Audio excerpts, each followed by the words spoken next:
Hello, gang. You just Hey. watched our brand new intro. Hope Oh you liked yeah. it.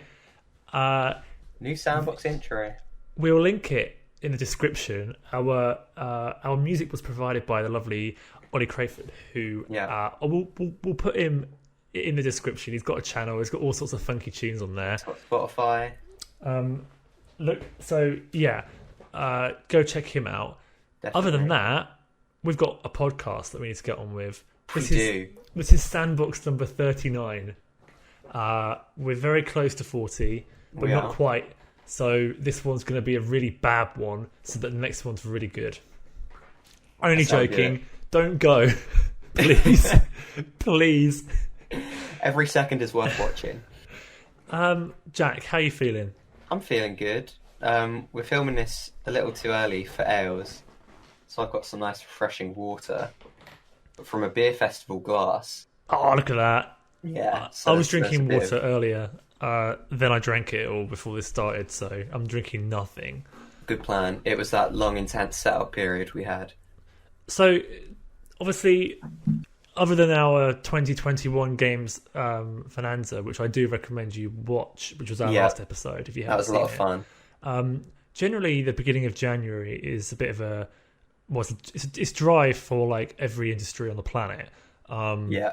But you know, Especially entertainment. for entertainment and COVID at the same time, Yeah. you would have thought we'd be grasping at straws. And although there isn't necessarily a lot of game related news, there's actually quite a lot that I do want to bring up. Good. All of which is Nintendo. All of our news is all Nintendo, actually. Yeah, that makes sense. I mean, January is a month where movie studios just vomit up the worst of the worst that they've created, and they don't want anyone to see. So, yeah, it makes sense that we wouldn't have much to talk about other than Nintendo. Correct me if I'm wrong. I'm pretty sure Resident Evil 2 came out in January 2019, which is a really surprise, cool January release. Potentially. And we've got The Medium coming out on the 28th of January, Yeah. which you can preload right now, which is crazy. It's like really far in advance. Yeah. I'm going to be getting that on Games Pass. I'm quite excited for that. That would be very exciting. But that's not news.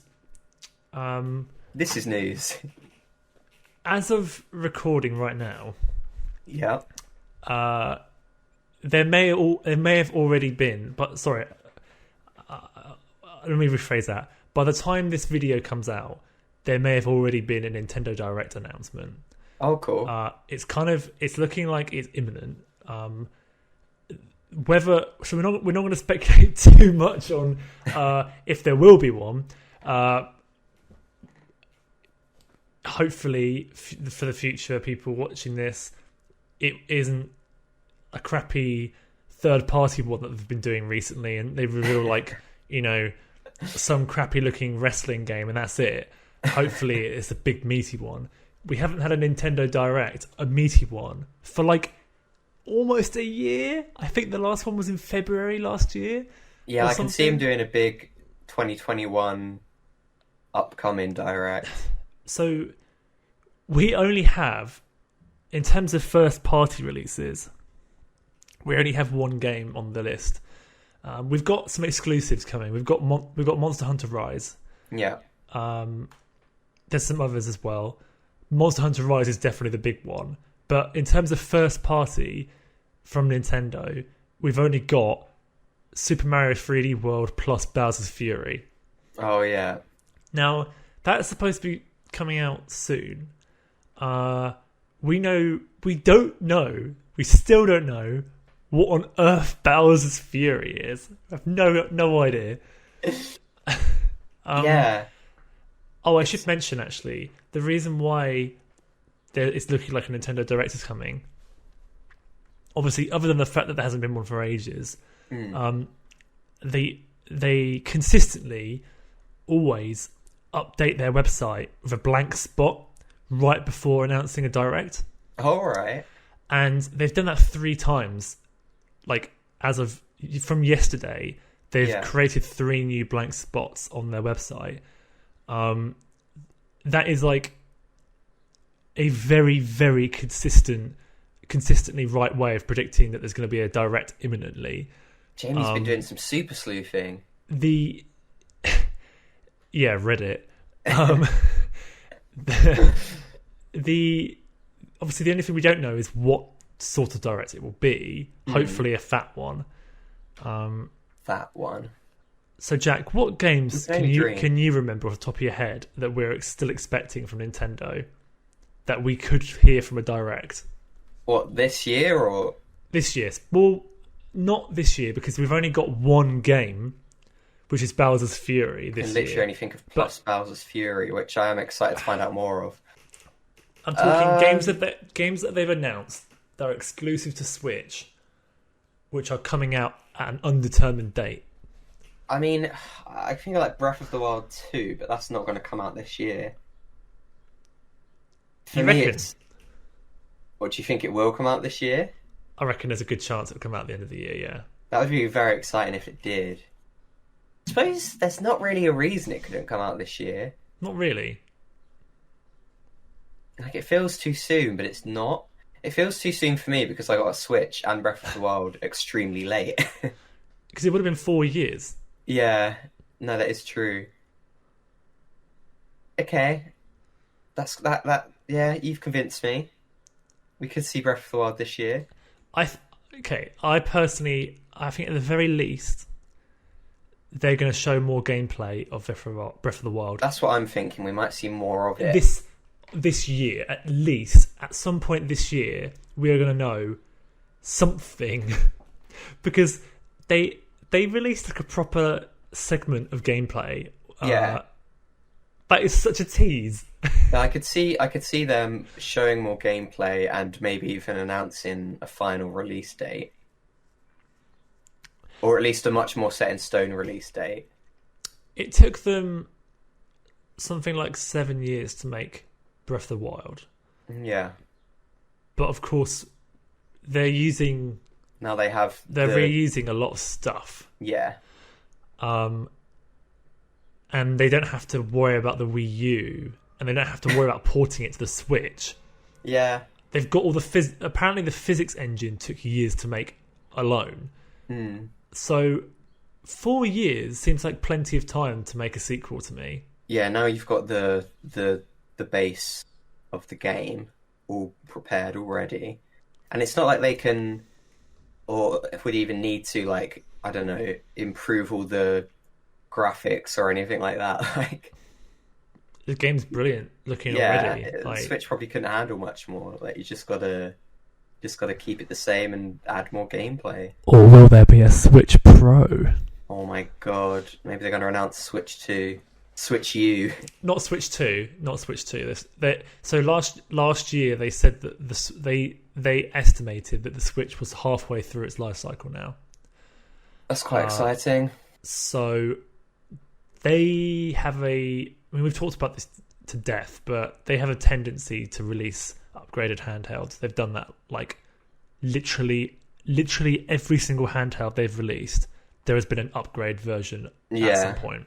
And we've already got the Switch Lite, so they're kind of following that formula. Yeah. Yeah.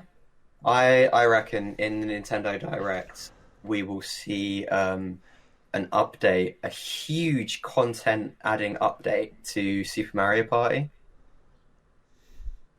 You know, you joke, but yeah, I actually kind of wouldn't be surprised if they revealed a new Mario Party.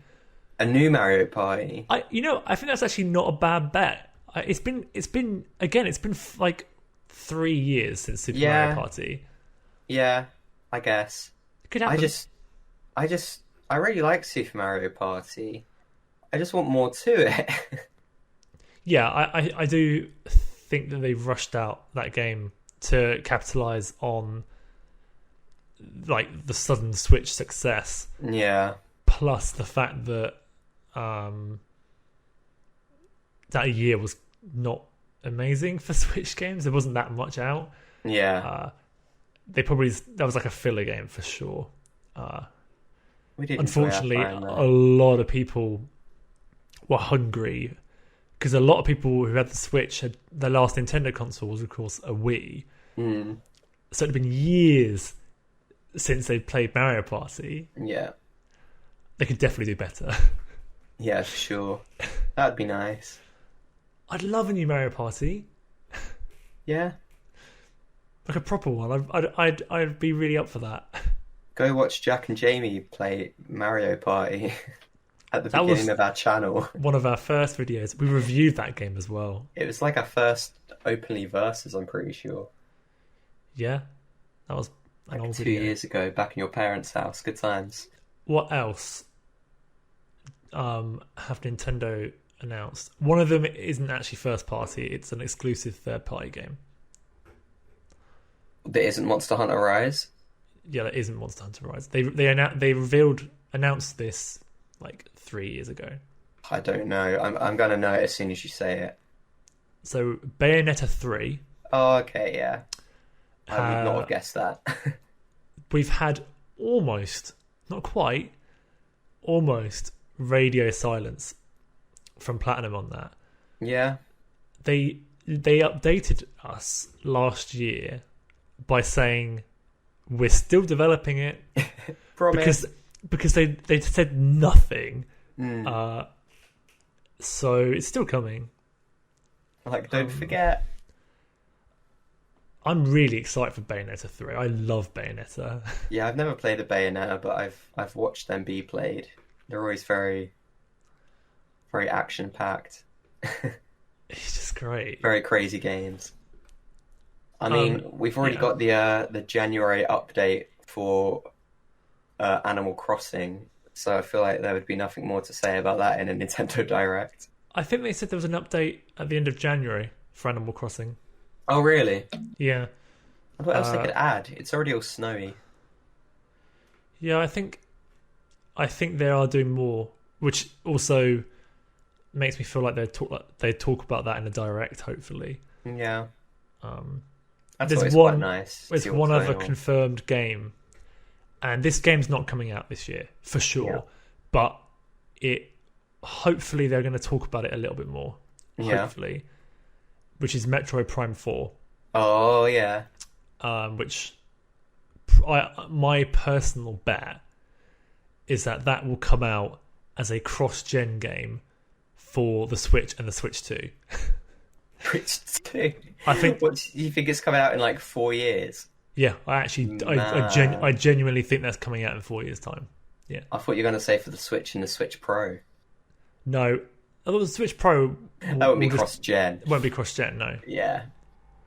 Unless it is. Maybe the Switch Pro is going to be like the Wii U. No, they won't do that. I've seen some really funny predictions for the Switch Pro, which are so off base. It's brilliant. It's going to have the computing power of a PlayStation 5. What I would want from a Switch Pro would be 1080p screen. I don't actually need that, by the way. I think the screen on the Switch is absolutely great. Yeah, I'm happy with it. But I do think that it does need more processing power for the games that don't even reach, like the 240p games that have come out recently. Yeah. That's kind of all I want. I just want to have it just slightly better, just a bit of a smooth ride. It wouldn't surprise me if they released a Switch Pro which was as powerful as a PS4. That's my prediction. As powerful as PS4, that's pretty good. Because you see some publications saying, "Oh, it's going to be 4K." Like, no. Doesn't need to be 4K. Yeah. It just needs to not have games that look like total ass. Yeah. That's all it needs to do. Yeah, you've got to make sacrifices, and yeah, the whole appeal of the Switch is that it's something you can play on a TV or handheld, and it doesn't need these big crazy technological games that are pushing boundaries. It just needs fun games. If you can say, "Oh yeah, get games to run at 4K," fine, but they're not going to look good They're just going to be high resolution only, Yeah. and that is a waste of so much potential. Also, new Joy-Cons would be ideal. Yeah. I would like Joy-Cons that don't drift, Yeah. because my Joy-Cons are basically unusable. It's still absolutely shocking to me that they just still ignore that. It blows my mind. I've never had the issue, luckily, but so many people have. I have 2 sets of Joy-Con, and all 4 of them all have drift. So terrible. I'm not unlucky. That's quite common. Yeah. I don't like. And they're Eventually, expensive. I'll buy another set, and I don't mind too much because I bought it on launch, but not ideal. You still shouldn't have to like buy new controllers because they just don't work after a few years. Like that's Dodgy. like that's like the console not working. If you buy a console, it comes with a controller because the controller is the only thing you can use to make it work. So if that breaks, it's like, oh, I can't use it anymore. There's a known defect. That's the problem. It's like if it happened, it'd still be bad if it happened and they went, oh, we didn't know about that, we'll fix it. Yeah. It's the fact that they are very aware of it, but there are factories polluting this world that are purposely producing defective products. Like, yeah. That's mad. That's mad. It is really stupid. And then it's like, what do? Do I not buy Joy-Cons because I don't want to contribute to this? Or do I buy Joy-Cons so I can actually play my games? Because Joy-Cons are... I love Joy-Cons. I think they're packed full of cool tech. I think they're really good. Yeah. But an inexpensive component, because apparently it costs 25 cents to fix these things. An inexpensive component is stopping these pretty high-tech, nifty little controllers from working and just going in a landfill site. That really annoys me. Yeah. Oh well. Yeah, it's terrible. I have a couple more things Nintendo related that I want to bring up. Go for it. Do you have any news, by the way? I have no news. Okay. So I'm quite happy in hogging this bit of the podcast. Yeah, go for it. There's one game. Okay, at the end of this year, and it's almost certain because it happens like clockwork, and it has done for years. Yeah. There's probably going to be a new Pokemon. Yes, I was actually going to bring this up because you've been saying this a bit lately. Yeah. We're hoping for Diamond and Pearl. I really hope it's Diamond and Pearl. Yeah. There's no guarantee. They could easily just do Let's Go Johto, Yeah. I suspect it's going to be Diamond and Pearl, though. It wouldn't be that much effort for them, really. And as I've said to you before, I will buy that. Oh yeah, I mean, yeah, that was my first Pokemon game. That's like what got me into it. It's great. That was like peak time for us in terms of age. It was prime Pokemon. Yeah. Great. Obviously, that's something that usually they release that more in they'll reveal that in the spring. That's what they usually do, and then it will come out in November. That is what they've always done. I think there's only one exception. I think that was Pokemon Black and White 2 was released like early in the year, but other than that, they're quite predictable with their game releases. Yeah, it would be very nice. Because obviously there was no Pokemon last year, so fingers crossed. Unfortunately, to save room for the enhanced graphics, they've had to remove Piplup. Can you imagine? Like, they've got Prinplup and Empoleon, but the actual origin of that line isn't there. It's like when you're choosing your starter Pokemon, there's just 2 options, and missing no. Missing no. It's really frustrating because the idea of this game makes me excited. I shouldn't. It makes me excited because I know at the absolute minimum it has to be exactly the same as the original, and I like the original so much, and I have no problem playing that again. Like it can't get worse. But it's going to be so interesting though, because if it is the same as the original but with better graphics, that makes it so much better than Sword and Shield. Like, way better. Yeah, that is that is quite a funny thing. It's like your games are getting worse. Your game's getting worse. And prettier. Barely. Yeah, I don't know. That's the thing, because you can't cut features out of a remake. That's my other hot take, which I'm sure I've told you before. Yeah. I would welcome them to go back to sprites again.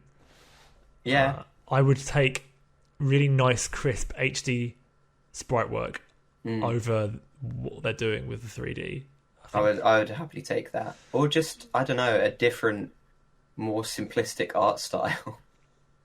It's very simplistic. Well, I guess so. It's like it could be more bare bones. It's like the most simplistic 3D art style they could have gone for. Yeah. It's like but that's what low I mean. budget. Maybe a more stylized 2D art style. Yeah, I think they kind of nailed it with the DS games. They, like little occasional 3D models and then 2D sprites. I really like that. Yeah. Who knows? Probably not. But See what they do with it. Can you imagine? Like the remakes of Diamond and Pearl, they actually completely change everything. Like, it's amazing. They go back to sprites. Like, what is this? They just re-released Diamond and Pearl. It's sad, isn't it? But I wouldn't even... I'd consider it, Jack. Oh, man. I don't think I would pay full price for a re-release. No, I wouldn't... Not if it was a re-release. If it was like a if they... I don't know. I feel like I probably would do something stupid with that game in particular. But anyway, we have one more bit of news, Nintendo related. Go for it. Would you believe it? Nintendo are going to buy Next Level Games, who have made a variety of games. The most notable ones being Luigi's Mansion 3. Oh, okay. Luigi's Mansion Dark Moon. Yeah. They made Mario Strikers. Oh, man. And then, of course, the very infamous, I should say, Metroid Prime Federation Force that everyone hated. Yeah. Transformers Cybertron Adventures. That sounds like a Flash game. Spider-Man, Friend or Foe. Interesting. Ticket to Ride. Ticket to Ride is great. I've never heard of that in my life. Jamie, you sit right there. It's a board game. Are you kidding? You had it right there. Yeah, my board game pile is next to me. It's a great board game. I guess they made the computer version. Interesting. Okay. This is like the board game that got me more into every other board game in this pile down here.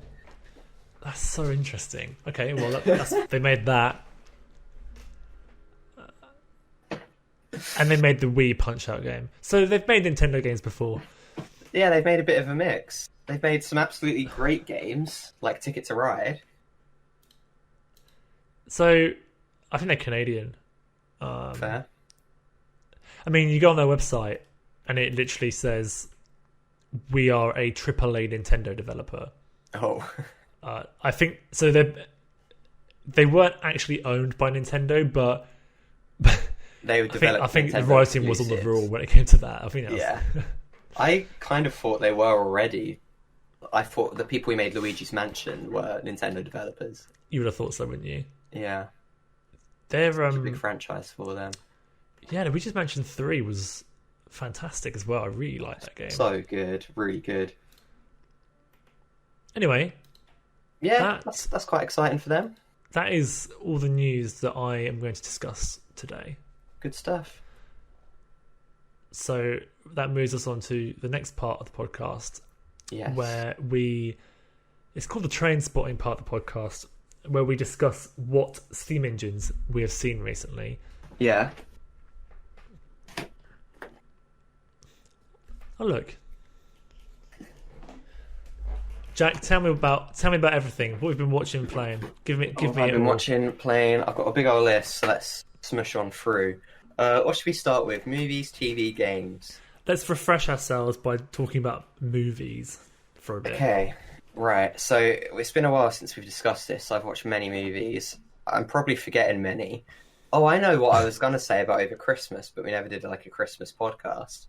I watched so many terrible Netflix Christmas movies, and I might have discussed this at one point, and I'm not gonna talk about it for too long because there's so many that I watched. And Jamie, it was an absolute riot. We would me and my girlfriend in the flat, we would get some old wine, we'd stick on any film starring Vanessa Hudgens, some films starring multiple Vanessa Hudgens, and we would just have an awful time. Sometimes it put us in a genuinely bad mood. Some of them were just awfully boring. It was great. And I would highly recommend every Christmas you watch every film that Netflix has to offer. So I was a bit of a Grinch this Christmas. Yeah. And I had no intention. I was really not feeling watching a bad Christmas movie, because what I find is that more often than not, they're kind of just bland rather than funny. Like in a bad way, they're just kind of bland.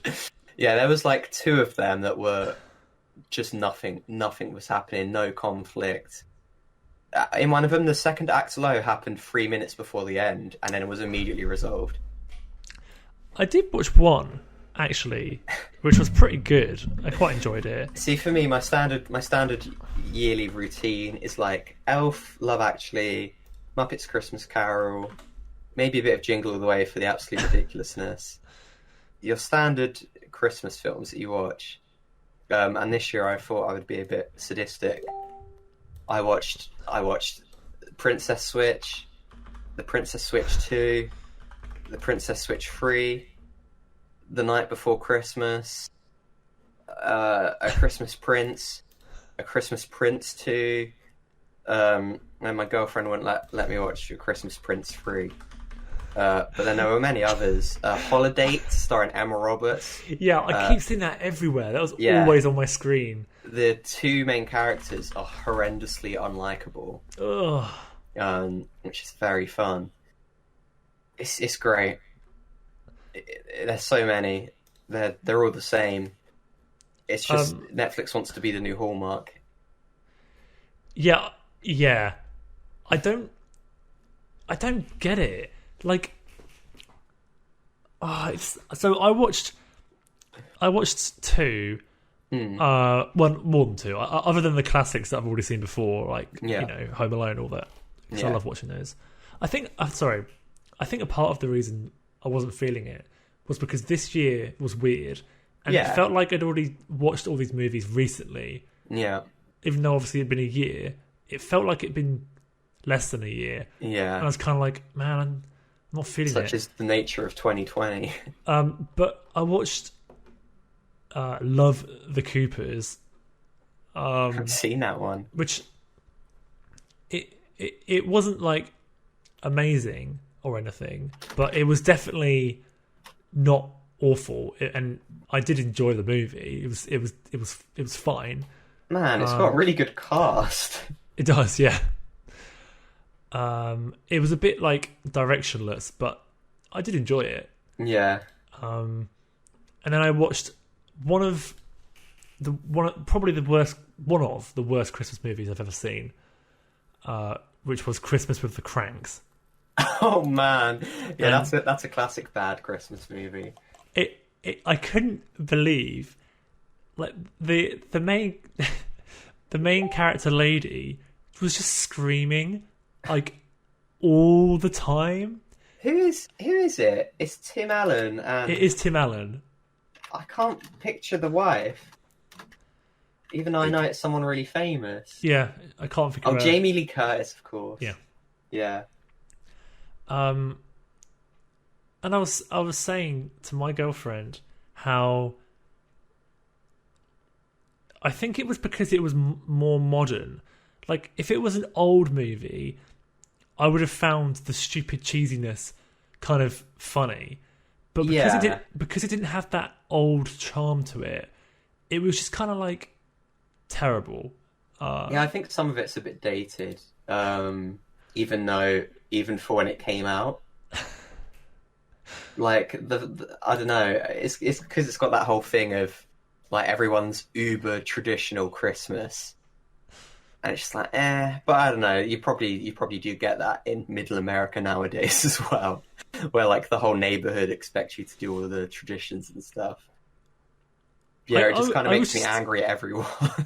You're supposed to be like, the cranks are awful. The whole time I was like, no. These neighbours are terrible people. Dan Aykroyd, go away. Yeah, the whole time. Yeah. Can we go back to Love the Coopers? Yes. It has Olivia Wilde, Diane Keaton, Amanda Seyfried, John Goodman, Alan Arkin, Ed Helms, Marissa Tomei, Anthony Mackie, Timothée Chalamet, and Steve Martin, and more. It's one of those movies where they shove loads of well-known good actors in and expect it just to work out with those people. Yeah. And that's not to say it really isn't a terrible movie at all. It's just like, it's fine. Yeah. Yeah. What a world. Like, yeah. Yeah, so that was my foray into terrible Netflix movies. A Christmas Drop was another funny one because it had Alexander Ludwig, who we know from Vikings, so it was funny to watch him in that. I'm actually sorry. I know I've completely I'm hijacking this. No, that's fine. There was one more that I just want to mention, and I need to find the name of it. And it was so funny. It was a Santa Claus slasher movie, and it was really funny. I've heard of that. Is that the one where someone's trying to kill Santa, or the one where Santa's trying to kill people? No, it's just someone dressed up as Santa Claus goes around killing people. You search Santa Claus slasher movies. There are tens and tens. Oh yeah. Movie. Yeah, I thought Googling it would be really easy, but no. I assume it's a modern one. There's one that came out recently. Oh, it's not modern at all. It's very old actually. Oh, that doesn't help things. There's a lot of old ones that it could be. Oh, it's so funny. While you're searching for that, yes, can I tell you about the last film I watched? Yes, please. Christmas themed. So we watched Klaus. Have you seen that? Klaus. That's another one that they were really kind of pushing on Netflix. It's an animated film. Yeah. Okay. And yeah, they were pushing it quite heavily, and I heard really good things about it. And after watching so many terrible Christmas films, I thought, let's watch a good Christmas film and a new one. So it came out in 2019, but it was a really, really good, nice animated film. I think it might have won Best Animated Film at the Oscars, but it might have been beaten by Pixar, as all films constantly are. Yeah.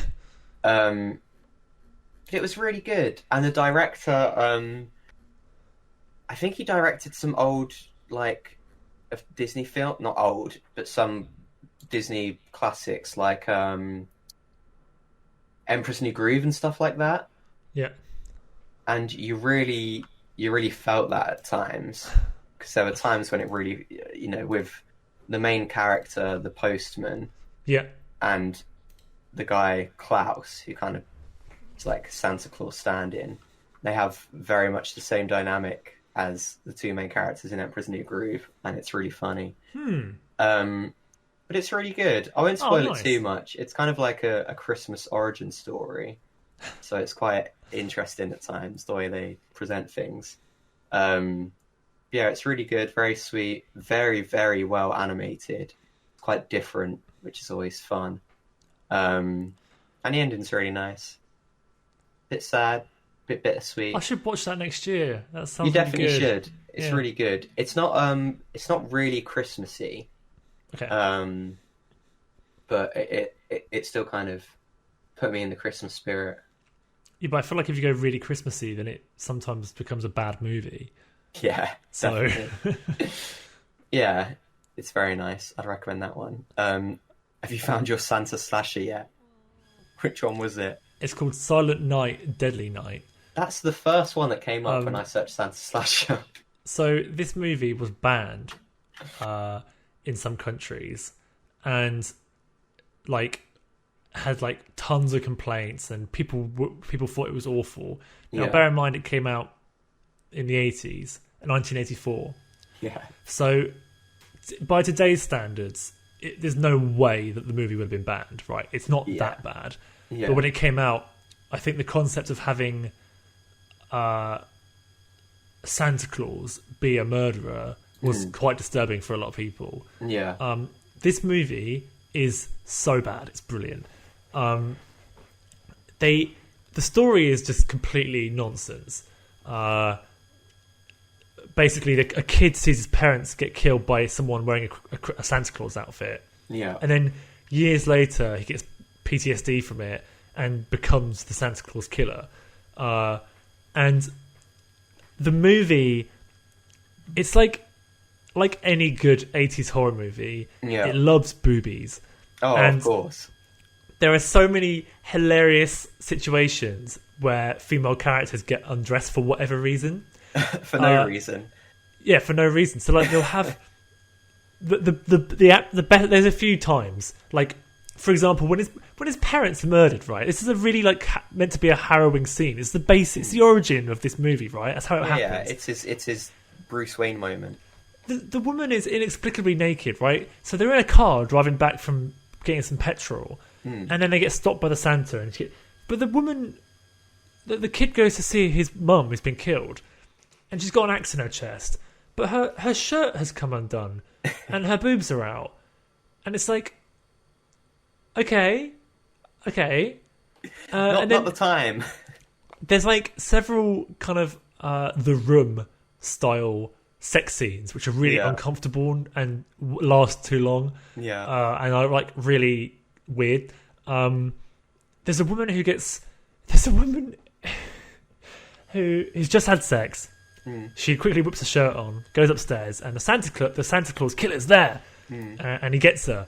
And then, of course, her shirt comes undone, and she's displayed, like he shoves her into like the antlers of like a deer head. You know those deer heads on walls, and she's just hanging there.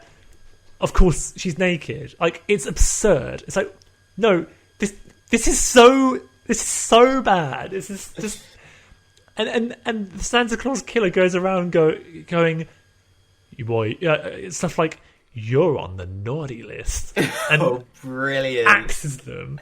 He's got puns. There's a scene. There's a scene. He uses an axe. Yeah, I know. Like, why an axe? Use like a sharpened candy cane ornament or something. There's a scene. This is my last thing I'll say about this movie. I'm enjoying it. There's a scene, and it comes out of nowhere. It has no consequence. It just kind of, it's this random scene in a forest, which just happens, and then the rest of the movie continues, where there's two bullies basically bully some kids and take their sledge, and then go sledging with it. And of course, the Santa Claus killer watched the whole thing play out, and so obviously the bullies are now on the naughty list. And there's this brilliant scene where one guy's waiting at the bottom of a hill, and the other guy is sledging. But before he takes off on his sledge, the Santa Claus killer confronts him, and then you just see this headless body come down on the sledge. And then the head rolled down afterwards, and that is it. Like, it's just some random scene. Those characters never come back. It's just like, that was it. It's important, Jamie. It establishes so much. It's so funny. Do you want to hear the best thing that I just discovered while Googling Silent Night, Deadly Night? There's sequels. It's a franchise with 6 movies. I know. Including a 2012 remake. We watched the second one straight after. Was it any better? It basically, at the end of the first movie, there's a kid who watches the Santa Claus killer do his business. And at the end of the movie, you see the kid say, I'm going to put you on the naughty list or something. Oh, and then it ends. no. And then in the second movie, is that kid as an adult. And It's just Brendan Chain. It's just the same. It's the same concept again. They could just do that with infinite films. It ends up being set in year like 2149. It's so funny. That is brilliant. Right, should we move on from Christmas discussions? Seeing as it is currently mid-January. Yeah, let's do that. I'm going to power through the last 3 films I've watched. Okay. The ones that I want to discuss at least. I'm going to do them in reverse order. So last night I watched Big Hero 6. Love that movie. Which I'd surprisingly not seen before, but I knew I'd love it, and I knew a lot about it. You know, Baymax was everywhere. That song was everywhere.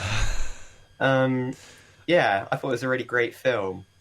I did predict the twist. The twist villain, but you know, it's a kid's film. We'll give it some benefit of the doubt. But yeah, I thought it was really good. I really love the San Francisco setting, set in an amalgamation of San Francisco and Tokyo. It had a very kind of bright, vibrant, kind of anime Japanesey feel through a lot of it, with all the robots and stuff. It was just a very fun movie. I wonder if they'll make it part of the MCU. Yeah, it does have a Stan Lee cameo after credits. So that was good. The other film I watched around Christmas Day was Soul, the new Pixar film. It was released directly to Disney Plus. Again, it was very good. For me, it falls in that middle ground of, it's not a Pixar classic like the old ones, but it's not Cars 3 or A Good Dinosaur. It's just like, it's a very good film. I did tear up at one point. Nice. It's got a very nice message about the meaning of life, essentially. Yeah. Pretty heady stuff for kids, and I really like the characters and kind of the general plot. And some of the animation's really good. There's some very kind of experimental, kind of 2D-ish stuff, which is really cool. Mm-hmm. The only thing for me is there's quite a long segment in the middle, which I just wasn't a fan of. And it felt kind of below Pixar for me. It felt like really silly kids film. Oh no. Despicable Me sort of idea. And the concepts they went with could have worked well, but for me they took it in a bit too silly of a direction, and it kind of detracted from some of the other aspects and annoyed me a bit, and I think it went on for too long. Mm-hmm. But overall I really liked it, and there's a segment at the end that is just absolutely stunning. Really, really, really good stuff. And the final film I'll talk about is Coco, another Pixar film which I still hadn't seen. I haven't seen any of the new Pixar movies for like the last 4 years, I think. I hadn't for a long time. I think I talked about this a while ago, but I watched Toy Story 4 like a couple months ago. Yeah. Actually, it's probably like 6 months ago now.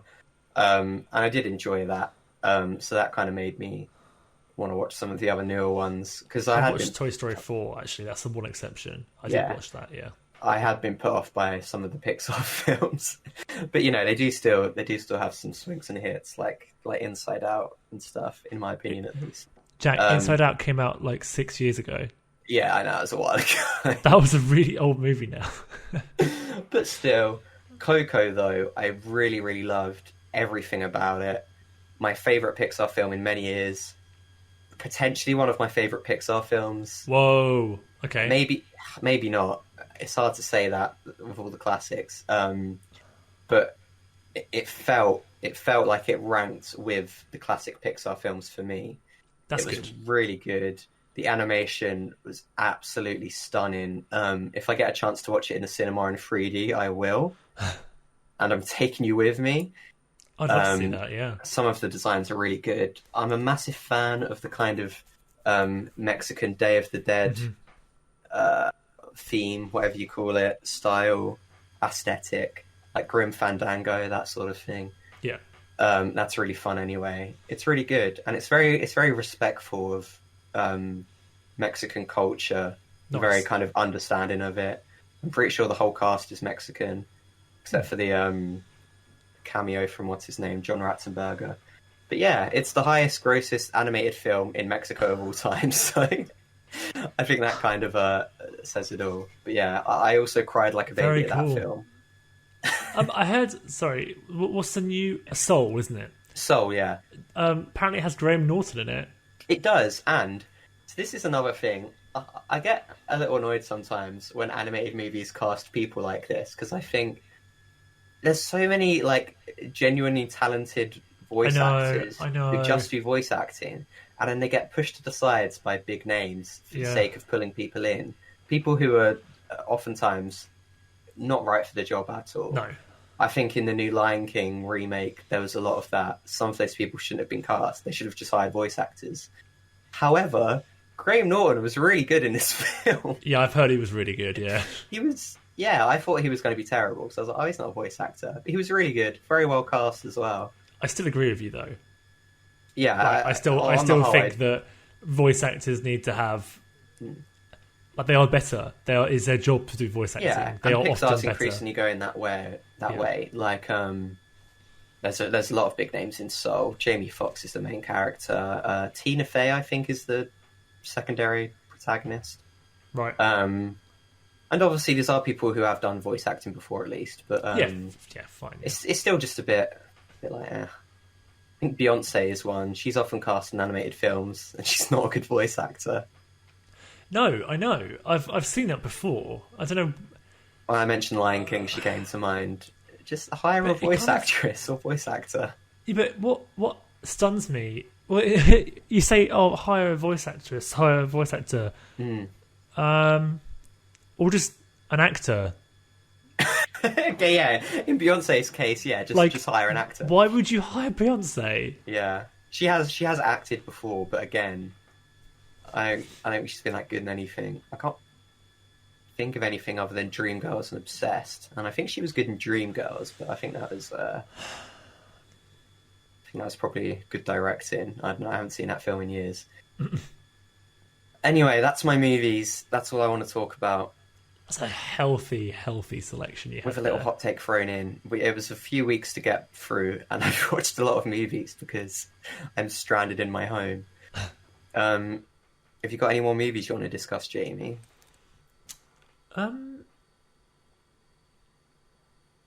No.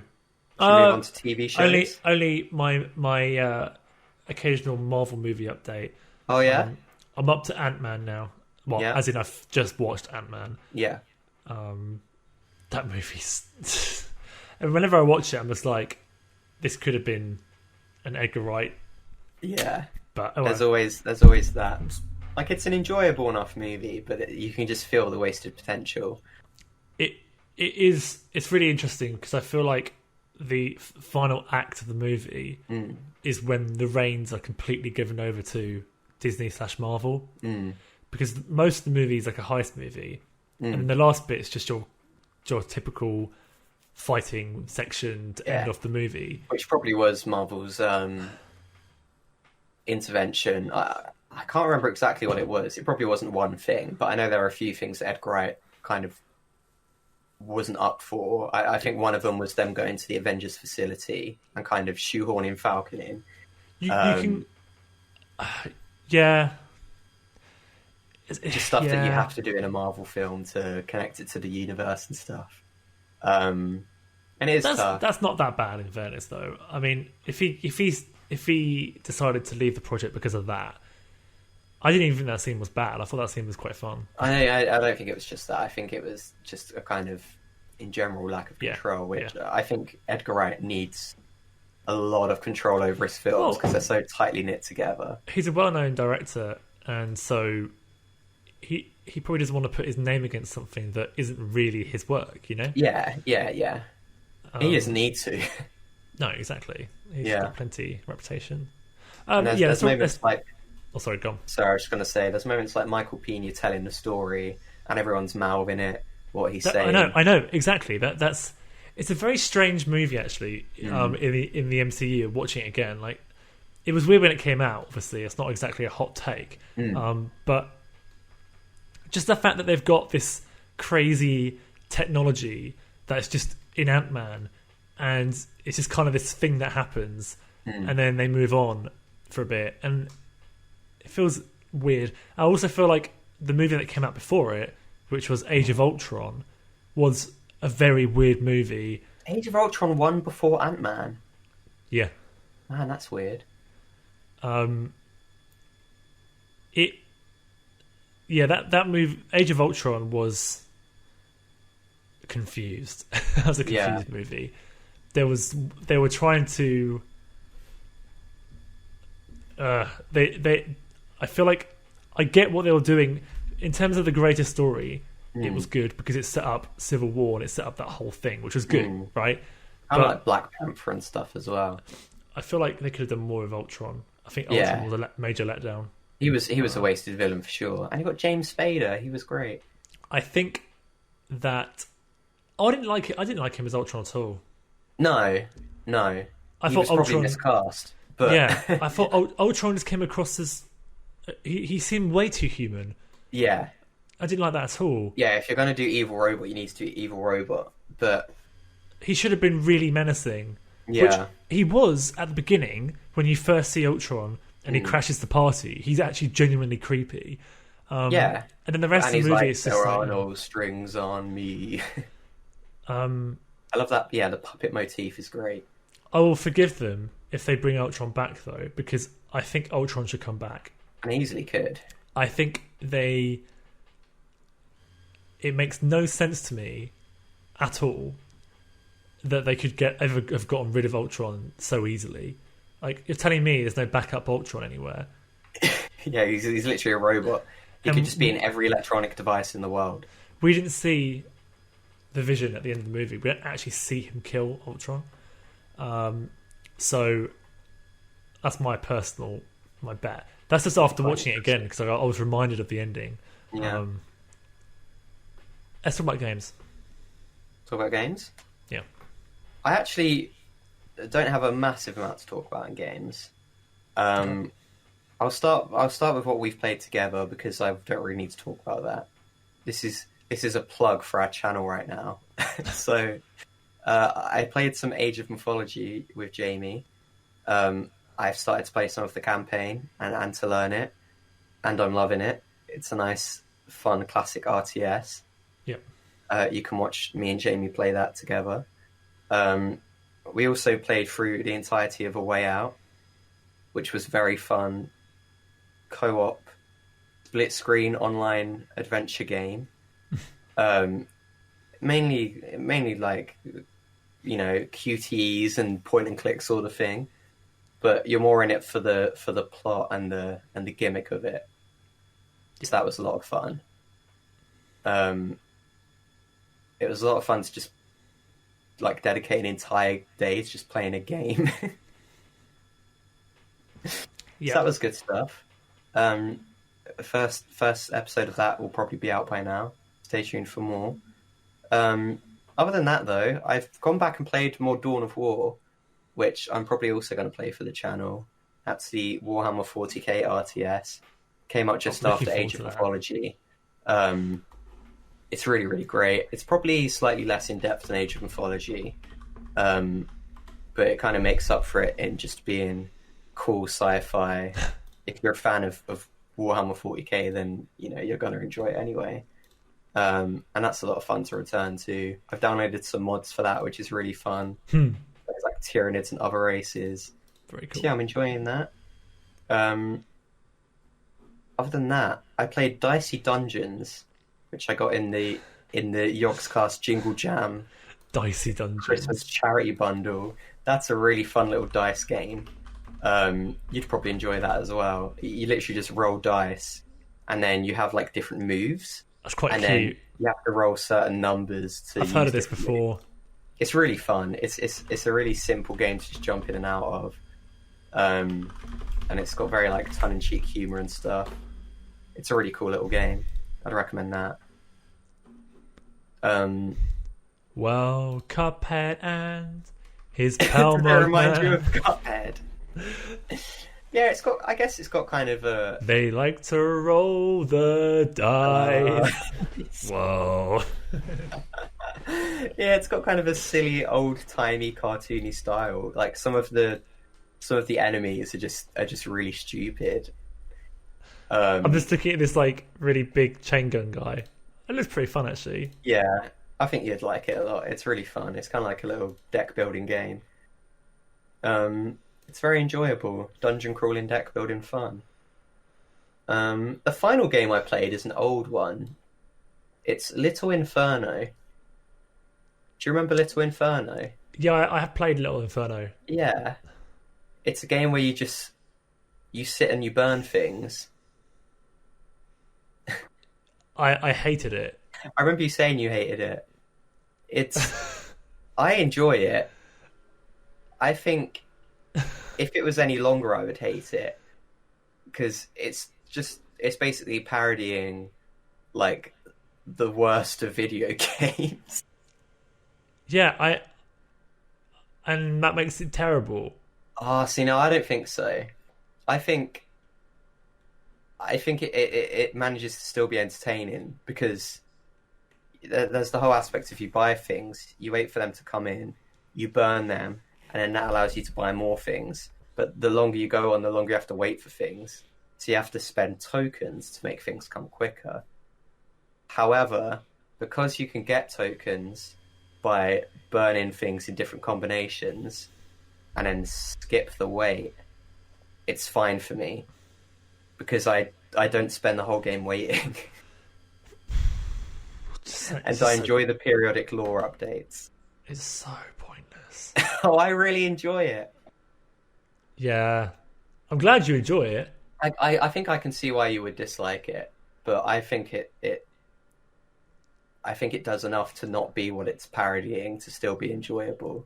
And I really love the ending. The ending the game complete. Have you ever seen the ending? No. The ending, you like burn your whole house down, and it becomes like a 2D side scroller game where you're walking through the city, and it's just great. And it's quite a heavy-handed commentary on, I guess, consumerism in general, but also like don't waste your life. That's what I mean, though. I mean, like. Or you feel like you are wasting your life by playing it. Well, not only that, but also heavy-handed for sure. Yeah. It was, it is, but it's kind of vague enough that you can also garner different interpretations from it, which is quite interesting. Wasn't for me. Fair. It made me feel cozy in the winter months. I'm just pooing all over your game. No, that's fine. You know, that's what podcasts are all about. You know, it's always. I don't actually recall you ever doing the same to me. Like, if you hate a game, I would love for you to bring that up because I feel like it's always me saying, "Yeah, that game you played, terrible." I think I'm generally less critical of games than you. I'm quite critical of games. Bad thing. I definitely poo-poo games. It's just generally ones that you also poo-poo. Or I don't know enough about the game you're referring to poo-poo. Right, enough about poo-poo. Poo-poo. Over to your games. My games now. Okay. Yeah. I've exhausted my list. I've mainly been playing Dicey Dungeons and Dawn of War. I forgot one fun little bit of news. Oh yeah. That I'm going to throw that in at the end. Why not? Because I'm looking at my list. Oh. So I purchased Satisfactory. Oh yeah, you told me about this. Played a little bit of that. Yeah. It's brilliant. Yeah. I need to get that. It's so snappy and easy to do. So you look at the trailers and the gameplay, and it's like, how on earth am I ever going to make a factory so complex and so big? And the system that they use is so intuitive, and it just and the way the game goes. So you get a hub of operations, and then you slowly over time complete objectives. The objectives being you just have to put in a certain number of the required materials. And you unlock a new tier which gives you more stuff to use. So you're learning the game gradually. They're giving you stuff piece by piece.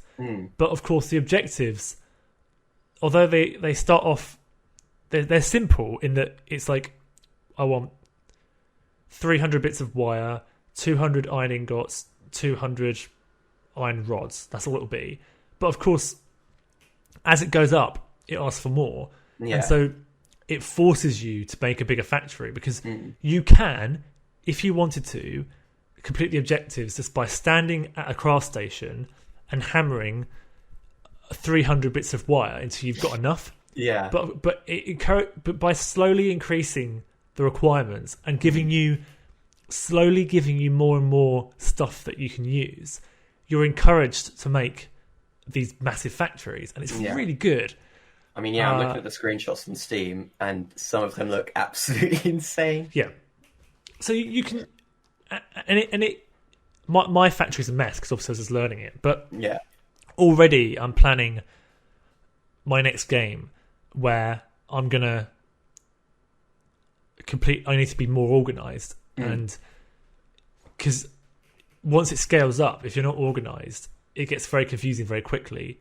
Trying to remember what does what and where's all the stuff that I need. Like destroy and rebuild everything. It's like, okay, so you have like resources. It's got everything, man. The game's it actually has got everything. It's really fun. Like we should play it, because having it be multiplayer would probably double my enjoyment of the game as well. No, I absolutely want to play this. Because you could have, I could see a scenario where both of us would specialise on different resources, and work together to pull all the stuff together. And there's exploration. You can make vehicles eventually. I haven't unlocked that yet. You can make vehicles. That sounds like crazy train systems and stuff. Train systems, because it's an open world and the world's massive. I can't believe it's still in early access. So I would recommend it because it's in early access. It's one of those games that's in early access, but it's obvious that it's not going to be early access for that much longer. I mean, it looks ready, and I've seen plenty of people play it online, and it looks ready. So they said there's a few things like I guess. I mean, there's obviously going to be bugs, right? And I guess the UI could be a little bit cleaner. It's perfectly fine. The main thing they seem to be adding is just more content. They said we want to. The way they've done it is that, I was saying about the upgrades. You do it in they have like tier levels. They're just adding more tiers. So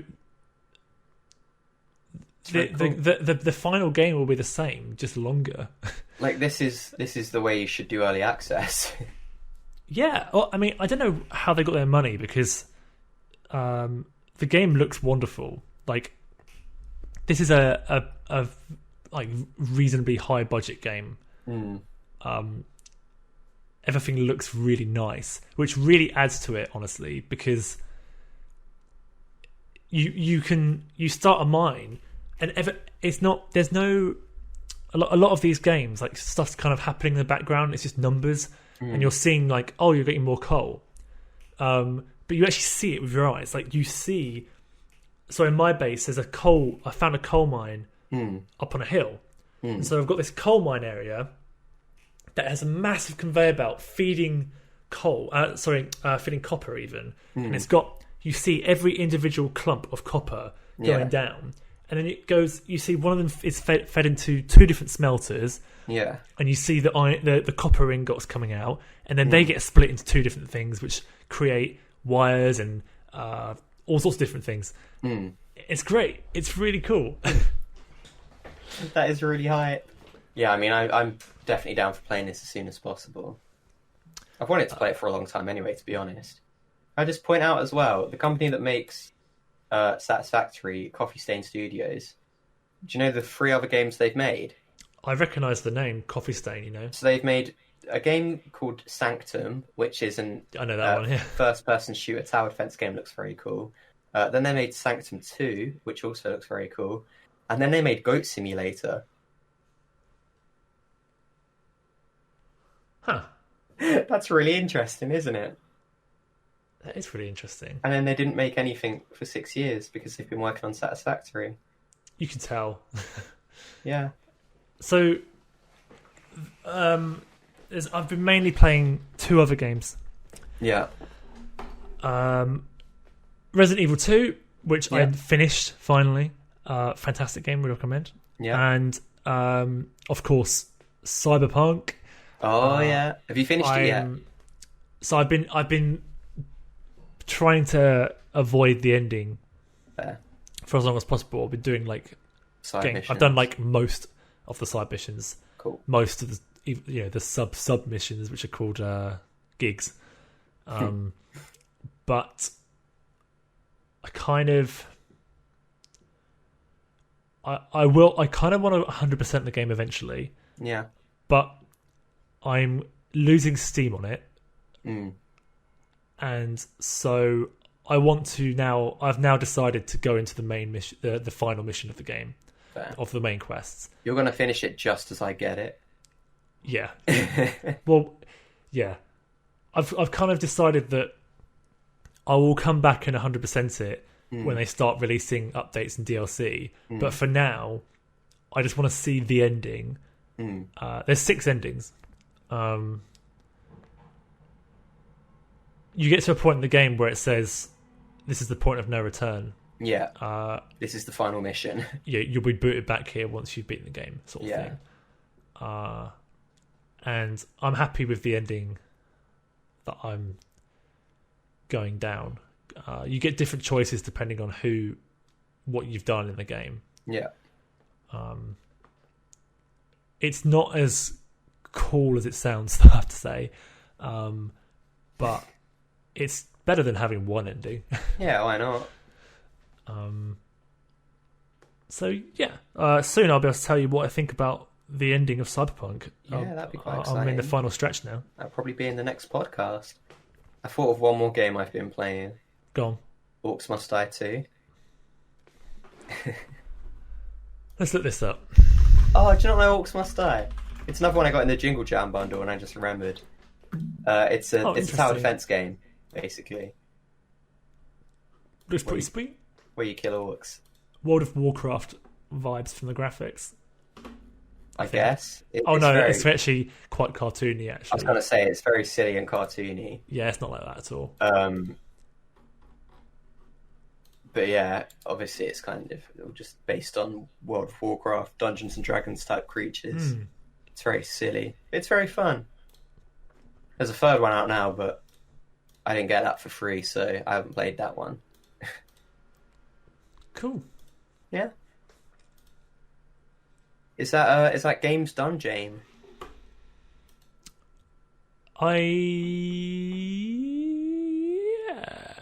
Yes. Have you watched any TV shows, Jamie? Have I watched any TV shows? Yeah, I started watching one last night. Oh yeah, which I really enjoyed, and I can't remember the name of it, so I'll bring that up next time. We'll get back to that. I don't have a lot to talk about in terms of TV. I obviously finished Mandalorian. Yes. I won't spoil it for you, of course, but I thought it was very good. I lost my absolute mind at the ending. I kept predicting that the ending would happen, but I was like, oh no, there's no way that would actually happen. And then it did happen. Is it like a crazy. big Star Wars moment? It's a pretty big Star Wars moment. So it's not like, or is it? So it's not just like a cool ending for the Mandalorian. It also has consequences for the rest of the Star Wars. I would say so. That's interesting. Yeah, definitely worth watching. Such a great show. And then I think there's an after credit scene that teases the Book of Boba Fett, which is a Boba Fett show coming out in December alongside Mandalorian season 3. So that's very exciting. I've heard from people that it kind of, the Mandalorian is fixing Star Wars as a franchise. I mean, it feels that way after the sequels. Oh my god, that's another film I watched that I forgot to even mention. I watched The Rise of Skywalker finally. I have no interest in watching that ever. Oh man, it was worse than I thought it would be. It was oh, worse. It is a bit hilarious at times. It's really funny. I'm not going to talk about that because I feel like we need an entire episode to talk about Star Wars because there is so much to talk about with that film, which is why I didn't bring it up because I do want to talk about that in length separately. But yeah, when you watch that and then you watch The Mandalorian, it's just like, oh man, worlds apart. And yeah, like it's almost when the sequel trilogy is referenced in The Mandalorian, it's like, don't do that. Even the prequels, I don't mind so much. Well, they reference the sequel trilogy. They reference, well, not really reference because it takes place before the sequels, but kind of things that might hint towards what's coming in the sequel trilogy. No, I actually would rather they did that.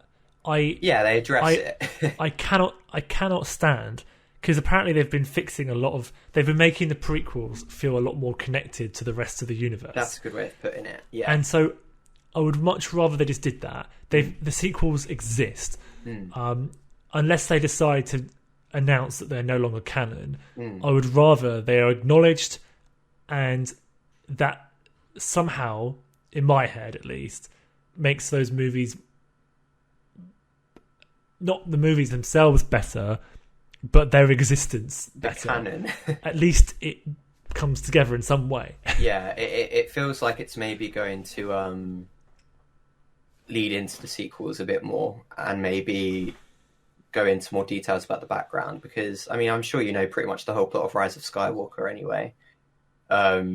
Essentially. But there are things in the Rise of Skywalker that have not been set up in the previous two movies, and they just shoehorn it in at the beginning. They, in the opening title crawl, it's like, oh, the Emperor's not dead. Yeah, they said the Emperor's not dead. Yeah, but what's that all about? It's insanity. Do they explain that? What, do they explain why he's not dead? Yeah. Basically, the Emperor has... It's really a convoluted mess. It's very confusing. But it's like, he has loads of clones, and I don't even really know if this one's the clone, or if the one from the original films and prequels was a clone, or what. And then he grew Snoke in a little test tube, and there's loads of little floaty Snokes.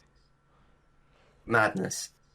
It's all madness. Thing is, though, Darth Vader's sacrifice meant nothing. That can... they can do that, and I'm not saying that's a good plot, but they can do that. But build it up. No, they can absolutely do that, but they need to hint at it in the previous two films rather than cobbling this together, because they had no plan, and it's J.J. Abrams' fault they had no plan. Yeah, it makes sense for the Emperor to clone himself.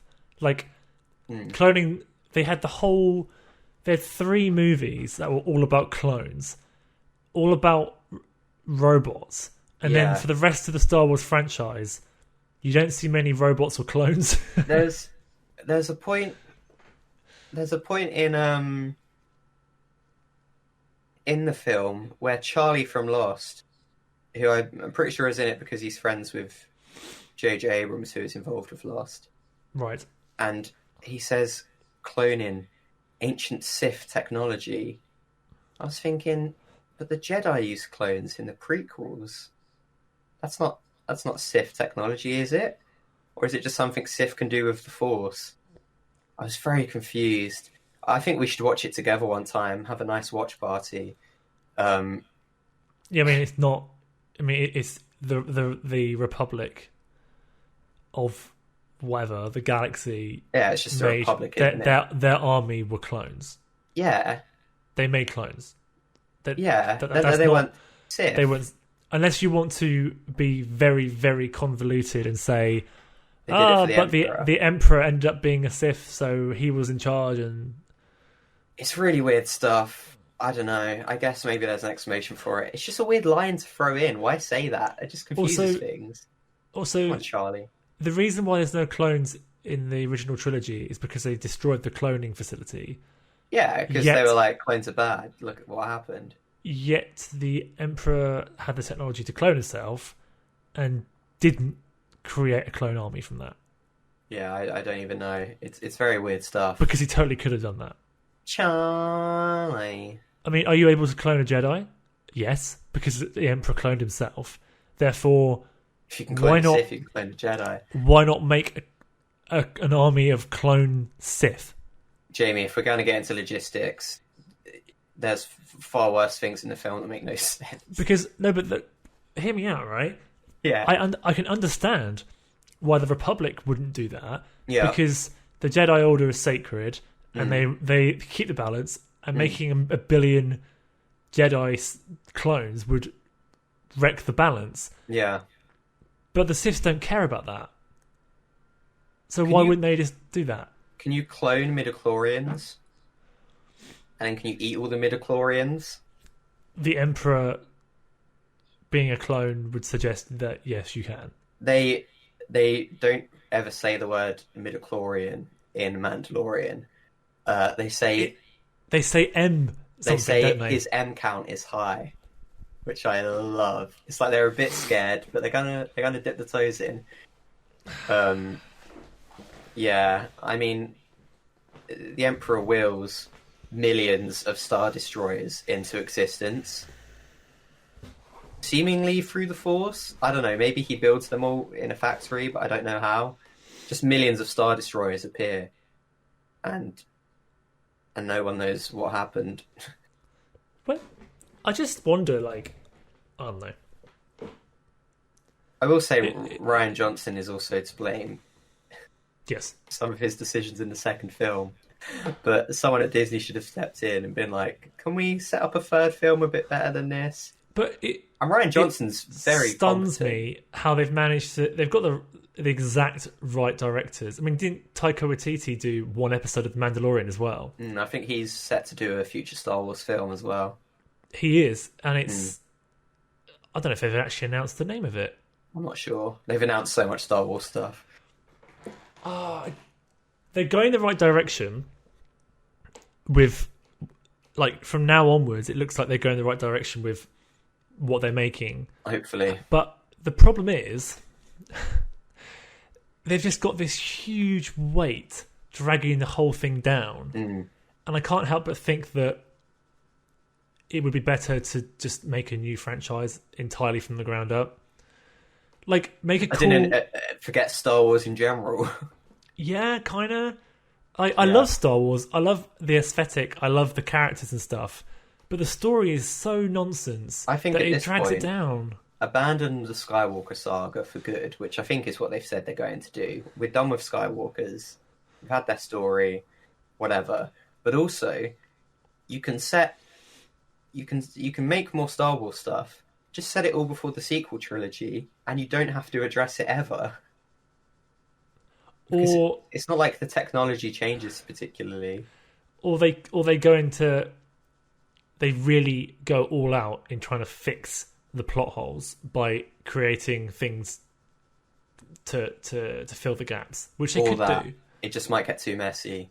Because I don't want them to abandon. I don't want the entirety of new Star Wars content to be set between the original trilogy and the prequels, which that does seem to be a bit of a trend, We've got the Kenobi yes, coming out, which is brilliant. Ewan McGregor is coming back. I'm so excited. And also Thingy that plays Anakin is coming back as well. Oh yeah, and Hayden Christensen was confirmed. Yeah. How amazing. I think we're at a point where people have enough nostalgia for the prequels somehow that people suddenly love prequel content again, which is pretty funny. Hey, I mean, the movies aren't great, but the lore and the stuff that they build, I think, is actually like good. Even like the consequences of the prequels is great. Like it feels like a different franchise almost, but I don't think it's bad. I like all the stuff they bring in. Yeah, I'm going to say this right now, Jamie. This is the hottest take of all hot takes. I think Revenge of the Sith is a good movie. I like Revenge of the Sith. I don't think Revenge of the Sith is too bad. I haven't seen it in a long time though. I think Anakin's downfall in Revenge of the Sith makes sense. Attack of the Clones is abysmal. Phantom Menace has some fun moments and some fun set pieces. I like Revenge of the Sith. Yeah. Phantom Menace, I don't enjoy that movie at all, actually. Yeah, I did I don't know, pod racing's kind of fun. Darth Maul fight is fun. It's fine. Qui-Gon Jinn's a good character. They brought back Darth Maul in Solo. Yeah. And then just did nothing with it. No, he's definitely going to come back in... Mandalorian. No, in the Obi-Wan Kenobi series. Sure, okay. I'm pretty certain that's where that's headed. With him fighting Obi-Wan. Can we get Liam Neeson to the ghost of Qui-Gon Jinn to come back and have like a big fight, a big rematch? How amazing would that be? That would be incredible. I would heavily recommend Mandalorian. It's a really good show. It's just a spaghetti western set in space. It's great, and it does set up a lot of future projects, but it does it kind of subtly enough and well enough that it's not like watching, I don't know, Batman v Superman, and it's all a convoluted mess. Somehow it has made me excited for future Star Wars things, which I was not after the sequels. I'm going to watch it, and I do... Yeah, I am going to watch it, but I'm not... I'm going to remain cautious, I think. What, of The Mandalorian or of Star Wars in general? Star Wars in general. Yeah. It's sad because I have so much love of Star Wars, and I also have just ushered the words that they should just ditch it. But I feel like they can't ditch it because there's so much good stuff that they can use from it. I mean, they're not going to. They just paid George Lucas $20 trillion. No, they paid him $4 billion, and they've easily made that back already. I guess that's true, but still, there are many more billions to be made yet. This cash cow hasn't been milked. I think just give Dave Filoni and Jon Favreau all the control. You'll be golden. Send them off, set them on their way. There's some great fan service. There's a clone in The Mandalorian, and there's a bit where they're trying to sneak into like an Imperial facility, and they're trying to figure out who in the group should be sent in. And the clone's wearing a helmet as well. And they're like, oh, why don't we send you in? And he goes, let's just say they would recognize my face. And like, if you don't know Star Wars lore, you might think, oh, he's wanted by the Imperials. But really, it's like, he's a clone. And they would realize he's a clone. I mean, he's Jango Fett, right? He's Jango Fett. It's just great moments like that. It's really good. That is really funny. And Baby Yoda's great. He's just... I get people to watch it who wouldn't watch it because of Baby Yoda. Yeah, he's not just a cutesy, annoying thing. He's actually a character with, integral to the plot. I'm excited to watch it. I am excited. I've heard way too much good stuff about it. Yeah. As much as I hate how much of a Disney shill I can be, I'm very much looking forward to a lot of Disney Plus content. I'm very looking forward to WandaVision, which comes out at the end of this month. Right, that's a whole other conversation. Yes. The MCU, Disney Plus what's it called? Disney Infinity, Disney Plus. What's it called? Disney again? Plus. I haven't actually got it, so I don't actually know. I got a sweet deal on it. That stuff looks way too good. Like, that's like film quality. It's amazing. It is. Like Loki looks really good. Everything looks. Cool. I think I'm Loki shocked. shows like the Time Police or like the Universe Police. Yeah, it is. Yeah, in trouble with them for like breaking the timeline. It's like a Rick and Morty plot. I'm actually shocked. I'm also shocked that these are A-lister actors. Like these guys are really. They're just taking all the actors from the movies. This must cost a bomb. They are throwing their weight around with this. These TV shows are being made by the exact same people who made the films, and you can clearly tell. I want to know what the budget is, though. I bet it's huge. I mean, like The Mandalorian. The Mandalorian looks like a Star Wars film. Like it looks better than some of the Star Wars films. WandaVision is going to cost $225 million, and that's probably a cheaper one because it looks like a lot of it is just old-timey TV sets. No, I think that's probably only going to be the first episode, you know. Oh, no, I think that's going to be a recurring thing. Because that's like the whole appeal of the show. No, it looks like they snap out of it, and there's like a whole TV show. There's a whole... They snap out of it. No, I think it's going to be TV show, snap out of it, and then get snapped back into it for the next episode with increasingly weird things happening. It's really interesting, actually. It's kind of like the Truman Show. That's what it looks like. I'm thinking each episode is going to be a different era of TV sitcom. But that'd be so good. I think that's what they're going for, and I think there's going to be periodic things where she wakes up, realizes what's happening, and then gets thrown back into it, sort of thing. So is she like stuck in the Mind Stone or something? I don't know. Or she's using her powers to kind of lock her and Vision in this fantasy world. I don't know. Because it would make sense if they're in the Mind Stone. Yeah. Because that's kind of what it does, right? I don't know. So. And it's got, is it Catherine Hahn in it? Catherine Hahn? Like, she's a little, I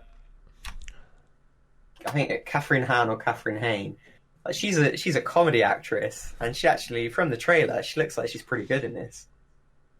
Can I... Okay, I'm actually really excited for Phase 4 Marvel. Yeah. And you know what?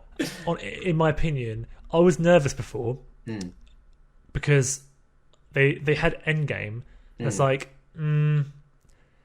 what are they? Anything that comes out after this is going to be pale in comparison for quite a few years. But then COVID happened, and they had a year's break. And then live action Spider-Verse. Yeah, I actually think that having a year off of the MCU is actually going to be really helpful for my interest in it. It kind of clears a bit of that Marvel fatigue. Get back to just doing weird stuff. Black Widow film. I don't know when that's coming out. That could be fun. May the 7th. May the 7th. There you go. We've got. I forgot all about that film. Can I quickly run through the movies while we're on the subject? Yeah, go for it. Black Widow, May 7th. Shang-Chi and the Legend of the Ten Rings. Yeah. I don't think I've even seen a trailer for that. July the 9th. Oh, I haven't seen a trailer, actually. Eternals. Yeah. November the 5th. Untitled Spider-Man Far From Home sequel. Yeah. Into the Spider-Verse. December the 17th. I would love it if they called it Spider-Man 3 Into the Spider-Verse. Well, yeah. Well, this would be interesting, right? So... Wait, that comes out before Doctor Strange? But we know for sure... Doctor Strange is in it. Benevolent Cumberbatch is in that movie. Yeah. But Doctor Strange comes out March 2022. Interesting. Thor: Love and Thunder. Can't wait for that. Taika Waititi yet again. The big question mark is Black Panther 2. Yes. Unfortunately, that's a big question mark. I'm wondering if they're going to...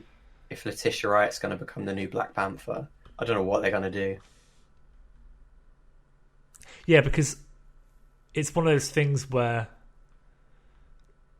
it would be a shame just to stop Black Panther movies, but it's a very delicate topic, isn't it? It is. I think the most sensitive thing to do is to make Letitia Wright the new Black Panther.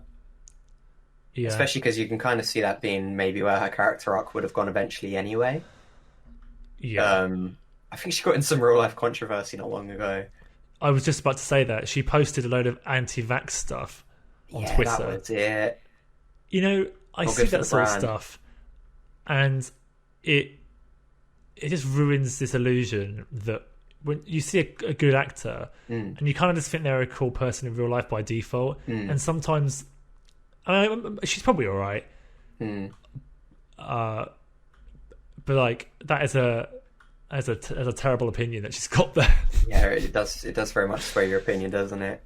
I mean, you know, they don't have to be good people in real life to do their jobs well, but it's just knowing that you're contributing money to these people.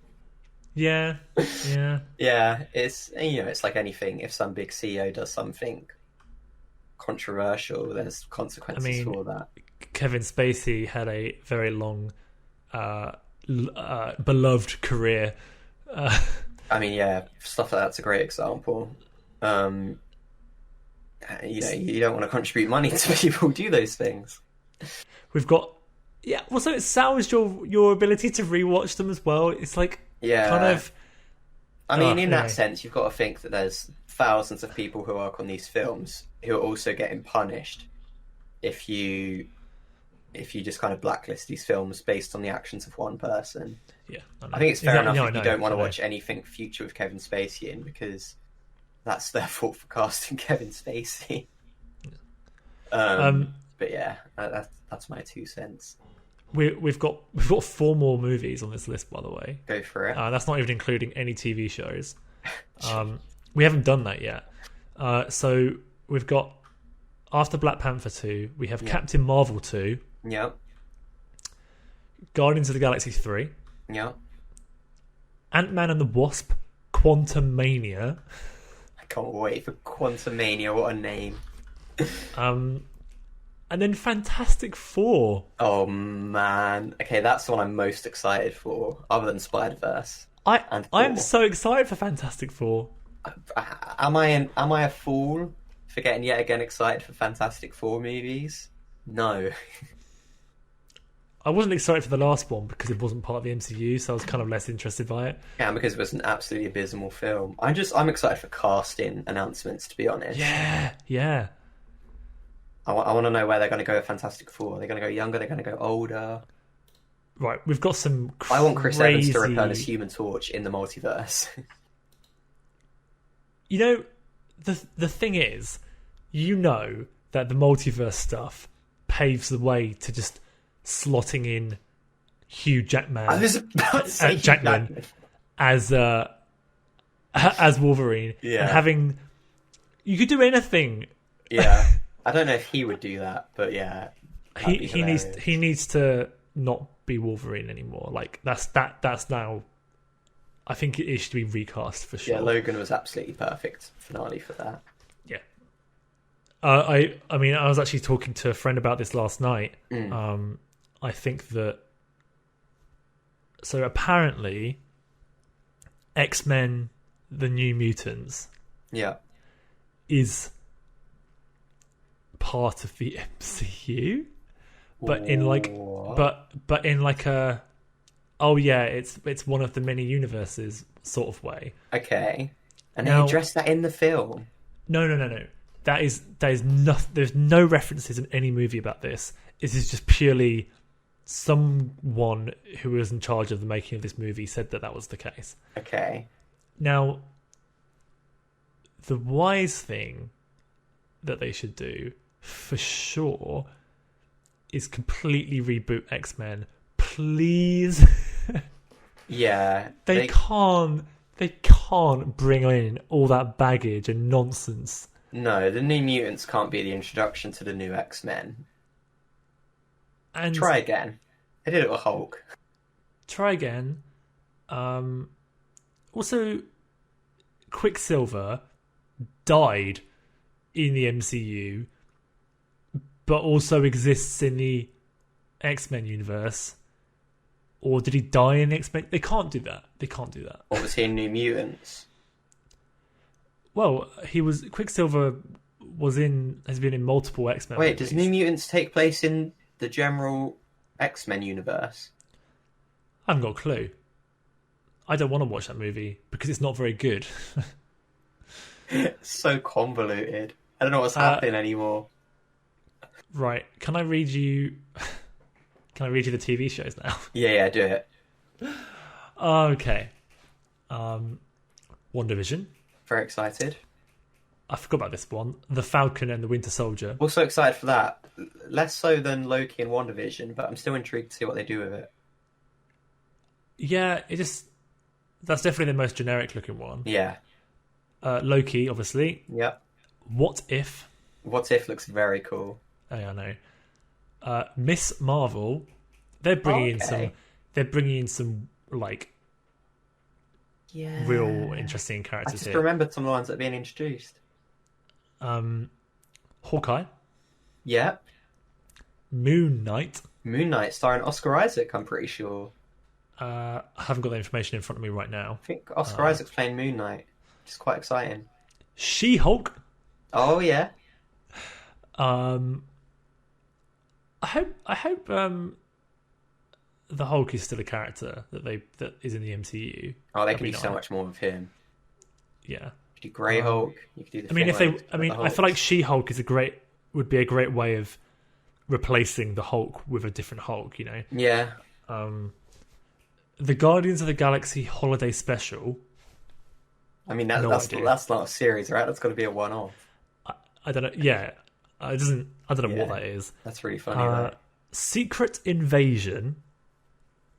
That's again, no idea. I think that's the aliens from Captain Marvel. Okay, it's their plot. Ironheart. That's don't know what that is. In the comics at the moment, that's Tony Stark's replacement, protege. It's a black teen girl who becomes the new Iron Man. Oh man, sick! All right. Yeah. And Armor Wars. That's just Robot Wars. So, I mean, those last three were all TBA release dates, so they're probably 2023. Yeah, I would say, if later, yeah. But yeah, that's ridiculous. There's a lot happening. I mean, Jack, most of those are coming out in 21. Yeah. Disney Plus, Jamie, Disney Plus. It's just mad. Yeah, they're going to make a lot of money off of that. Yeah, it's crazy. And with all the Star Wars stuff coming up, we'll read through the Star Wars list next week. Yeah, I feel like we've now made a podcast. We probably don't need to talk anymore. Now this is podcasting. See what I did there, Jamie? I did. Did you like it? You made a Star Wars reference. I did make a Star Wars reference. Thank you very much. Wait, whoa. Jack, do you have anything to add to this? Thank you very much for watching. No, I have nothing else to add there. I've said my piece. Please subscribe and ring the bell if you want to see more of these videos. Or if you're watching from various different podcasting platforms, then please do whatever you need to do. We very much enjoy making this podcast and appreciate any feedback through the post. Comments will not be read. Yeah. But if you can send post to Openly Beta HQ, that's Openly Beta HQ, we will endeavour to read through them. 4. Exactly. Zip code -1. Yeah. I was going to see you later, but Jack, I think you should do one of your famous sign-offs. I haven't planned anything.